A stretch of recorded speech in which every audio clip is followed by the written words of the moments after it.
Ismail Abu Shehadi grew up in a house just off Ajami Street, near the old city, and his father had an orange grove nearby. My father was an orange merchant. He'd farm and buy oranges and then export them. As young boys, we'd see our dad wearing a jacket, a turban like this.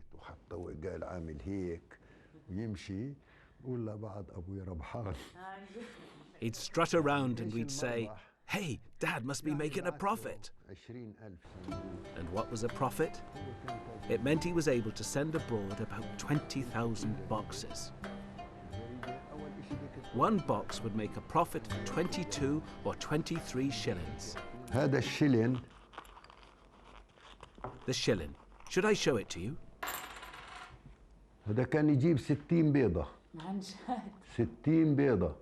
This shilling used to buy 60 eggs. 60 eggs with 1 shilling.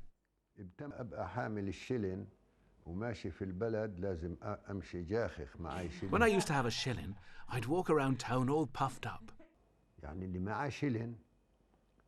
A man who has a shilling can go into a restaurant and have 1/4 kilo of grilled meat and a glass of milk and 2 pieces of bread. And he'd only pay a shilling.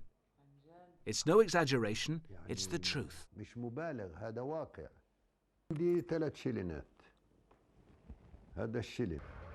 Who knows when Jaffa first started to send its oranges abroad, but it is one of the oldest ports in the world, and it remained the main port of Palestine until the first half of the 20th century.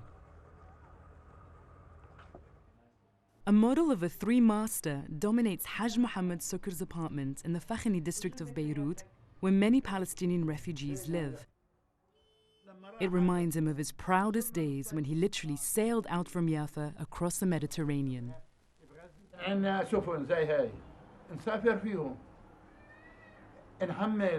We used to voyage in ships like this. We'd carry 300 tons from Egypt, from Port Said, from Alexandria to Palestine, to Haifa, to Jaffa. Then we would carry on to Beirut, and from Beirut to Cyprus, then from Cyprus to Turkey, and from Turkey to Greece.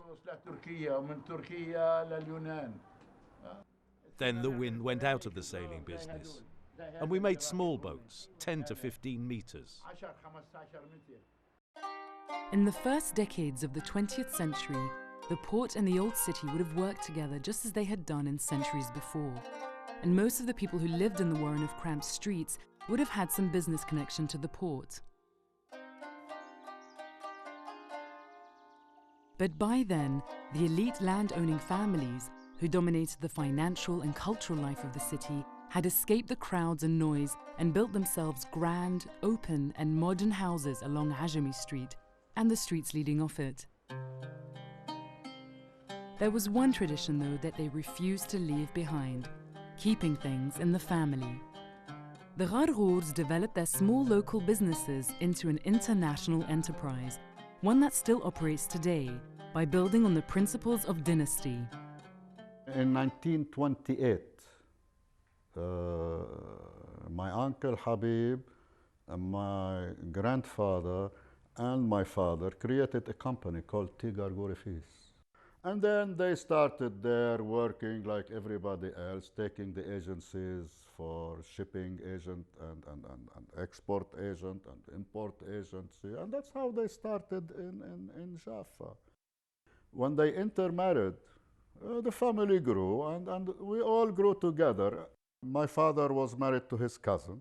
My uncle Habib was married to a Araq Tinji lady, Damaris Araq Tinji. Alambi was married to a Jallad lady. And Rita was married to George Damiani. The Damianis were said to be the richest family in Palestine, but their wonderful houses around Ajami Street were confiscated by the Israeli government after the Nakba. And the Damiani soap factory in the old city is now an empty shell. We were with the Damiani family. We were like one family. We lived together all years. Our childhood, adulthood, and everything together. We had many people, the GARGOUR, Talamas, Alonso. I can name hundreds of families here.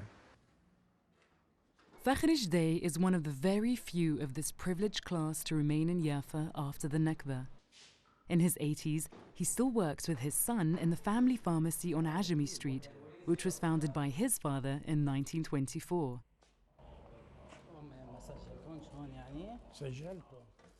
The interior of the pharmacy has not changed since then.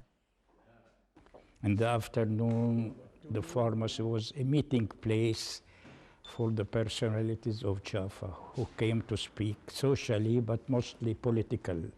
The social atmosphere, this political atmosphere at that time, this attracts me more and gave me roots of nobility, of what was Jaffa. And it was these elite families who developed Jaffa into an international center, a focus of trade and finance, culture and ideas. It was said that a book would be written in Cairo, published in Beirut, and read in Jaffa. We have five press, 5 newspapers. فلسطين، الدفاع، الشعب، الصراط المستقيم، الوحدة. We have 10 magazines issued in Jaffa. So many poets, actors came, singers came to Jaffa. Did you have actors and singers from other countries? Sabah came. Sabah. Sabah. And how about Kulthum and Abdul Wahab? Kulthum, Abdul Wahab came. Big international stars like Kulthum would come to Jaffa to sing their songs of love and national pride.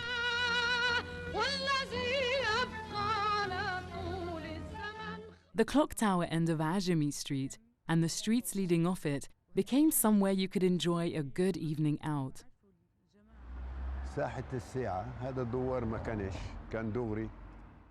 This roundabout was not here.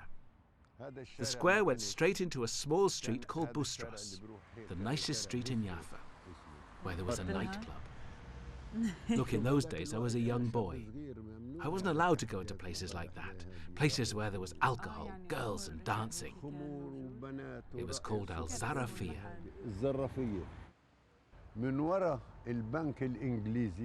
Behind the English bank was a cinema. It was called Al-Sharq, and it didn't have a roof. It was only a cinema at night. It was really nice. And it wasn't at all uncommon for the people of Jaffa to seek diversion in the new city next door. Tel Aviv was being created at high speed for and by Jews from Europe, and it offered an air of personal freedom that was rare in socially conservative Jaffa. Our people were quite strict. If the young people wanted to go out with girls and sit together in a cafe, they would go to Tel Aviv. Because in Jaffa it wasn't really allowed. If you were to mix with girls, then you had to get engaged.